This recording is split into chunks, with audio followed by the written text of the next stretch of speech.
সর্বশক্তিমান ঈশ্বর পিতা তোমার মহান ধন্যবাদ করি পিতা স্বর্গ পিতা সিংহাসন পিতার বাদুত্ব চন্দ্রভোগ তোমার দাস প্রার্থনা করছি পিতা যে সকল সন্তানরা রুটিন মনীষের রোজ তারা আশীর্বাদের বাক্য আশীর্বাদের বার্তা শুনছে পিতা তাদের তুমি মহা আশীর্বাদ করে তাদের কি পাগল পিতা তোমার বাক্যে পড়েছি পিতা যোহন লিখিত সুসমাচার তার 14-15 পদে প্রভু তোমার বচন বলেছ তোমরা যদি আমার প্রেমে করো তবে আমার আজ্ঞা সকল পালন করিবে আর আমি পিতার নিকটে নিবেদন করিব এবং তিনি আর একা সয় তোমাদিগকে দেবেন যেন তিনি চিরকাল তোমাদের সঙ্গে থাকেন তিনি সত্যের আত্মা জগৎ তাহাকে গ্রহণ করিতে পারে না হালেলুইয়া। তো তেমনি বলতে কি যে সর্বদা প্রভুর বাক্য দ্বারা যে যখন তার 14-15 এবং 16 পদ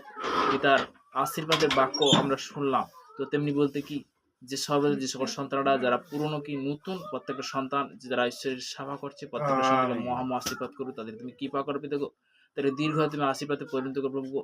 প্রভুকে সর্বদা যে আমার ভারতবর্ষের জন্য প্রার্থনা করছি তুমি সুরক্ষিত রাখো দেখো প্রত্যেকটা সন্তানকে বলবো প্রত্যেকটা যে অবস্থায় যে সকল সন্তানরা যারা শুনছে তাদেরকে তুমি সর্বদূর দেখে রেখো পিতাগো আমার চাহাত পিতাগো সর্বশক্তিমান ঈশ্বরের প্রার্থনা আছে শ্রীকৃষ্ণ নাম